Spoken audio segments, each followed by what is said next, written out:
আপনাদের ছেলের চলে যাওয়ার পেছনে আমার মেয়েটাকেই দায়ী করেছিলেন, ওকে তিষ্ঠতে দেননি। এমনকি ওর যন্ত্রণাটাও কোনোদিন বোঝার চেষ্টা করেননি। শুধু যন্ত্রণা বোঝার চেষ্টা করেননি তাই নয়, তার উপরে আপনারা ওকে অপমান করে চলেছিলেন। আমার মেয়েটা যদি মরে যেত, যদি ও নিজেকে শেষ করে দিত, তাহলে তো আমারই যেত।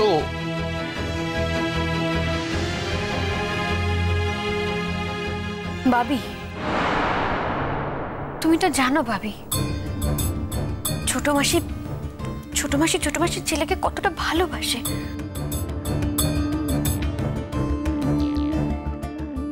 তাছাড়া মেঘলা আমাদের কখনো পরিষ্কার করে কোনো কথা বলেনি। যদি প্রথম থেকেও পরিষ্কার করে সমস্ত কথা আমাদের জানাতো, তাহলে আজ এত প্রবলেম হতো না।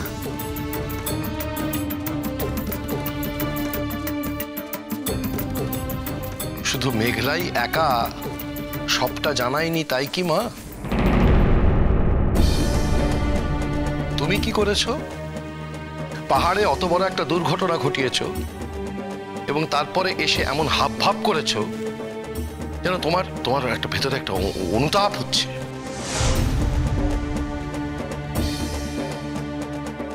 তুমি মেঘলার সঙ্গে এমন একটা ভাব করছিলে, আমাদের সঙ্গে এমন একটা ভাব করছিলে যেন তুমি মেঘলার সঙ্গে খারাপ ব্যবহার করতে করতে অনুতপ্ত হয়ে গেছো।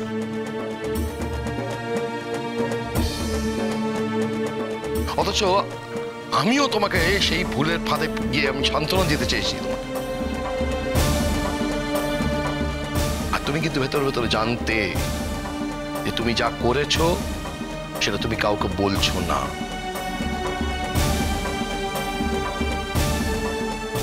শোনো তিথি, আমি যেমন অনুরাগের মায়ের দিকেও আঙুল তুলে কথা বলতে পারি, তেমনি আমি তোমাকেও বয়কট করতে পারি।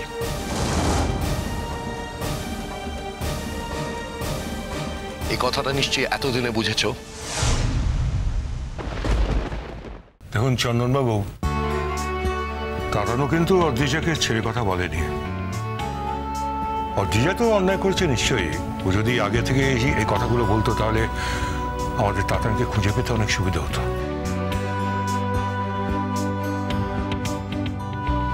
দেখুন, এটার জন্য আমরা ওকে সকলে মিলে খুবই বকাবকি করেছি। খুব বড় অন্যায়, সে বিষয়ে তো কোনো সন্দেহ নেই। কিন্তু দেখুন, আবার সেই একই কথা, মানুষ মাত্রেই তো ভুল হয়। এটাও একটা বিরাট ভুল হয়েছে।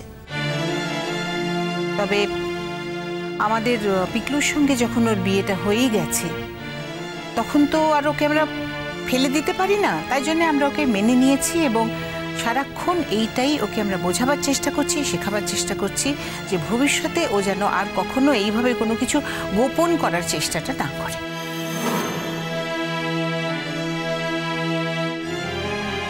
বাহ,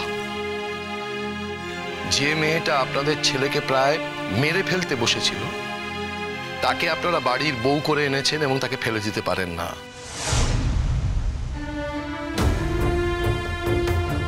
আর যে মেয়েটা আপনাদের ছেলেকে স্বার্থহীনভাবে ভালোবেসে এসেছে, প্রশ্নহীন আনুগত্য দেখিয়েছে, তাকে আপনারা শুধু আপনাদের ছেলের প্রতি নয়, আপনাদের প্রত্যেকের প্রতি প্রশ্নহীন আনুগত্য দেখিয়েছে।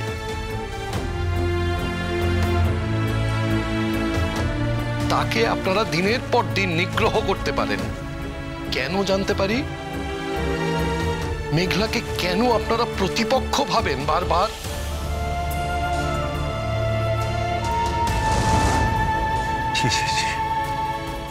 কি বলছেন চন্দনবাবু? আমি তো কোনোদিন এভাবে ভাবতেও পারিনি। আমি কিন্তু আপনাকে জীবনে কোনোদিন, যতদিন দেখছি, কোনোদিন ছোটখাটো ব্যাপারে জড়াতে দেখিনি। আপনি একজন অন্য ধরনের মানুষ। আমি কিন্তু আপনাদের বলতে আপনাকে মিন করিনি দাদা।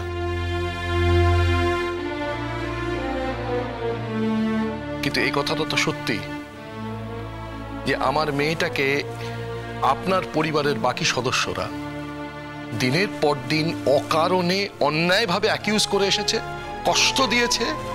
আমি বাবা হয়ে আজকে তার উত্তর পেতে এসেছি। দাদা, যখন যেমন পরিস্থিতি হয়েছে, অনুরাগের মা হিসেবে আমি ঠিক সেইভাবে রিয়্যাক্ট করেছি।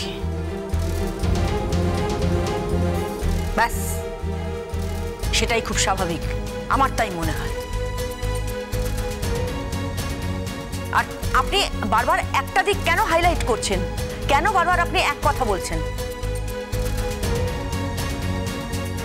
অথচ আমি যে একদিন মেঘলাকে কত ভালোবেসেছিলাম, আমি আমাদের পরিবারের যোগ্য বউ হিসেবে ওকে তৈরি করার জন্য আমি যে কি প্রচন্ড চেষ্টা করেছিলাম, ওর দিকে খেয়াল রেখেছিলাম, সেই কথাগুলো কিন্তু আপনি একটিবারও বলছেন না। আপনি আমার মেয়েকে কি যোগ্য করে তুলবেন ম্যাডাম? আমার মেয়ে আপনাদের পরিবারের সকলের থেকে যোগ্যতম।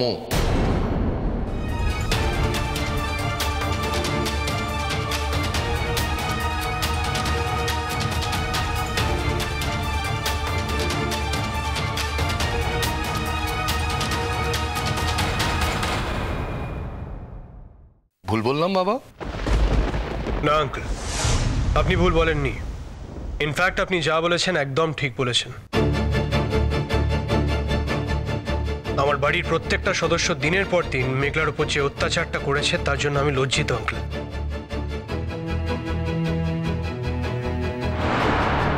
তার জন্য আমি হাত জোড় করে আপনার কাছে ক্ষমা চাইছি।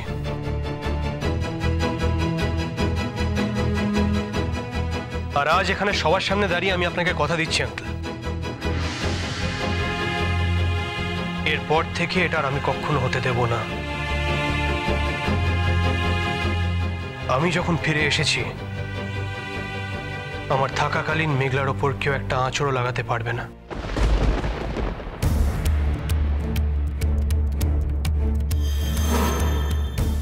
আমি একটা প্রস্তাব রাখবো তোমার কাছে। বলুন আঙ্কেল। তার আগে আমি আমার স্ট্যান্ড পয়েন্টটাও জানাতে চাই তোমাদের।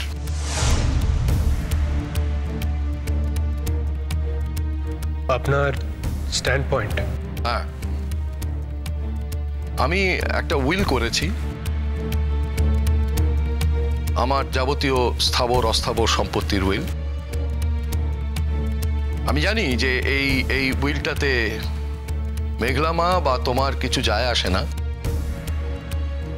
কিন্তু আমাদের পরে আমার সমস্ত স্থাবর এবং অস্থাবর সম্পত্তি পাবে আমার মেঘলা মা আর তুমি।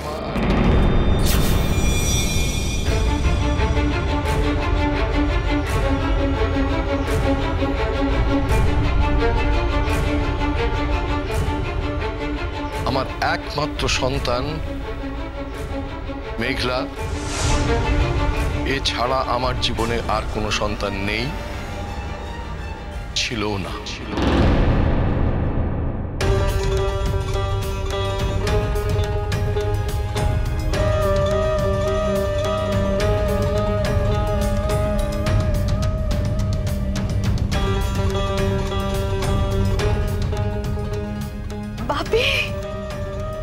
দয়া করো, ভবিষ্যতে এই বাবি ডাকটা আর ডেকো না, একটু স্বস্তি দাও।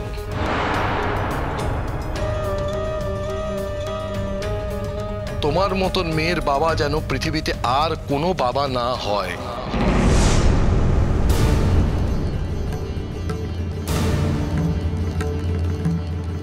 দাদা,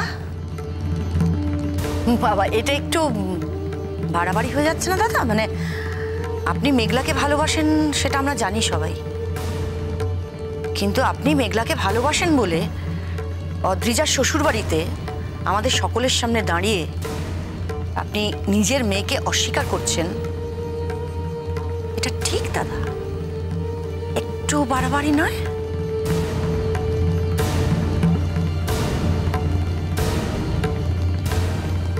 আমার জীবনের বাড়াবাড়িগুলো আপনাকে কিভাবে বিব্রত করছে ঠিক বুঝতে পারলাম না ম্যাডাম।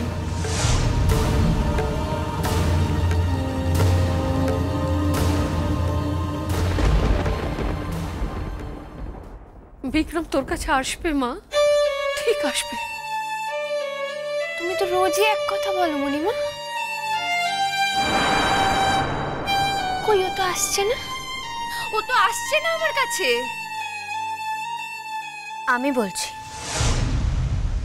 বিক্রমকে এখানে আসতেই হবে।